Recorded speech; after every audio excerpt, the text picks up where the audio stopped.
ప్రభునామనకు మహిమ కలుగునుగాక. లూకా సువార్త 12:20 వాక్యం చదువుకుంటున్నాం.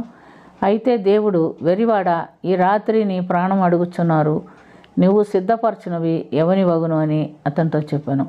ప్రియమైన దేవుని బిడ్డలారా, యేసు ప్రభు తన పరిచర్య మార్గంలో ఉన్నప్పుడు ఒక ఉపమానం చెప్తున్నట్టుగా మనం చూస్తున్నాం. మరి ఆయన ఏమని చెప్తున్నాడంటే, మీరు ఏ విధమైన లోపమునకు ఎడమీయకుడి, జాగ్రత్త పడుడి అని చెప్తూ, నీ కలిమి విస్తరించుట వాని జీవమునకు మూలము కాదు అని ఒక ధనవంతుని గురించి చెప్తున్నట్టుగా చూస్తున్నాం.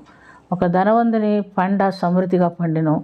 వాడు తన పాత కొట్లు విప్పి కొత్త కొట్లు కట్టించుకొని వాటిలో అన్నిటినీ కూడబెట్టుకొని తన ప్రాణంతో చెప్తున్నాడు, ఓ నా ప్రాణమా, తినుము, తాగుము, సుఖించుము, సంతోషించుము, చాలా సంవత్సరములకు సరిపడే ఆస్తి నీ కొరకు నేను సమకూర్చి ఉన్నదను అని చెప్తున్నట్టుగా మనం చూస్తున్నాం. అయితే దేవుడు అతనితో అడుగుతున్నాడు, నువ్వు అన్నీ సమకూర్చుకున్నావు, తిను, తాగు, సుఖించు అని చెప్తున్నావు, కానీ ఈ రాత్రికి నీ ప్రాణం అడిగితే నీవు సంపాదించినవి ఎవరి వగును అని అడుగుతున్నాడు. మనిషి ఎంతో జ్ఞానం లేకుండా ఈ లోకంలో జీవించున్నప్పుడు కూడబెట్టుకోవాలి, మిగులబెట్టుకోవాలి, సంపాదించుకోవాలని చాలా తండాలు పడుతూ ఉంటారు, చాలా ఇబ్బంది పడుతూ ఉంటారు. ఏదో ఒక విధంగా మేము సమకూర్చుకోవాలని ఆశ కలిగి ఉంటారు. కానీ ప్రియమైనటువంటి దేవులారా, దావీదు భక్తుడు ఒక మాట అంటున్నాడు. కీర్తనలు 139 ఏమంటున్నాడంటే, నా దినములన్నీ నీ గ్రంథంలో రాయబడి ఉన్నది, నా దినములు లెక్కించుటకు మాకు నేర్పించమని చెప్తున్నాడు. ఏ ఒక్క మనిషి కూడా మరి ఎప్పుడైతే జన్మించేదానికి సమయాలు, కాలాలు చెప్పుకోవచ్చు. సిజరేన్ చేసుకుంటున్నారు కాబట్టి, ఆపరేషన్ చేసుకుంటున్నారు కాబట్టి పలానా గడియలో పుట్టిస్తాము అని వాళ్ళు చెప్తారు.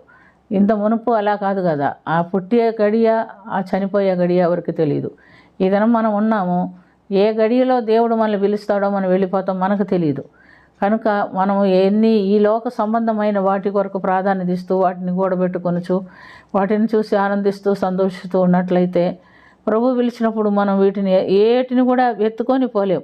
సమస్తం విడిచిపెట్టి పోవలసిన వారమే, కానీ ఏది కూడా ఇక్కడి నుంచి మనం తీసుకొని వెళ్ళేవాళ్ళం కాదు. కాబట్టి ప్రియమైనటువంటి దమ్ములారా, మనం ఈ లోకంలో జీవించి ఉన్నప్పుడే పరలోకంలో మనకు స్థానం కావాలి. పరలోకం గురించి మనం ఆలోచన చేయాలి. అందుకనే దేవుని వాక్యంలో మనం చూస్తే సామెతల గ్రంథం 19:17 వాక్యంలో, పేదలకు ఇచ్చువారు యెహోవాకు అప్పిచ్చువారు అని చెప్తున్నాడు. మీ ధనం పరలోకంలో కూర్చుకోమని దేవుడు చెప్తున్నట్టుగా మనం చూస్తున్నాం. అంత మట్టికే కాదు, ఆయనకి ఇవ్వవలసిన ప్రథమ ఫలము 10వ భాగము మనం ఆయనకి ఇచ్చేవారుగా ఉండాలి. పేదలకు ఇవ్వవలసింది పేదలకు ఇవ్వాలా, దేవునికి ఇవ్వవలసింది దేవునికి ఇవ్వాలా. అలా ఇస్తూ ఆయన రాజ్యంలో స్థానం వరకు కనిపెట్టే వారంగా ఉండాలి. కానీ ఈ లోకంలో కూడబెట్టుకొని మిగలబెట్టుకొని అంతా నేను చాలా ధనవంతురాలని మురిసిపోతే దానివల్ల ప్రయోజనం ఏం లేదు. కొందరైతే మాకు కొన్ని కోట్లు ఉంటే చాలు, ఇంకేం వద్దని చెప్తారు.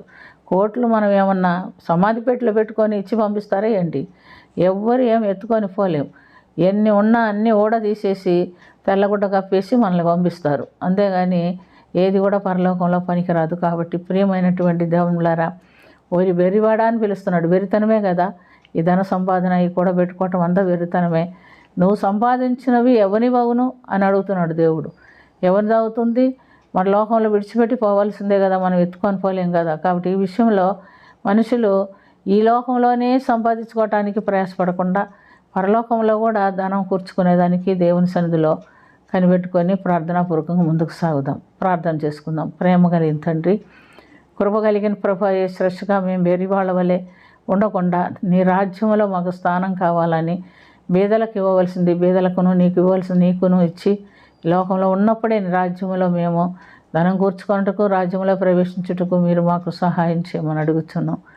ఎవరును ఈ యొక్క అంశము అంతగా ధ్యానం చేసుకోకుండా ఈ లోకంలో జీవిస్తున్నారు. దయతో క్షమించి ఈ యొక్క అంశానికి ప్రాధాన్యత ఇచ్చి ప్రతి వారు నీ రాజ్యం వరకు ఎదురు చూచేవారుగా ఉంటున్నట్లుగా సహాయం చేయమని దీవించమని యేసుక్రీస్తు పుణ్యనామమున అది మిక్కిలి వినయంతో అడిగి వేడుకొంచున్నాము తండ్రి. ఆమేన్.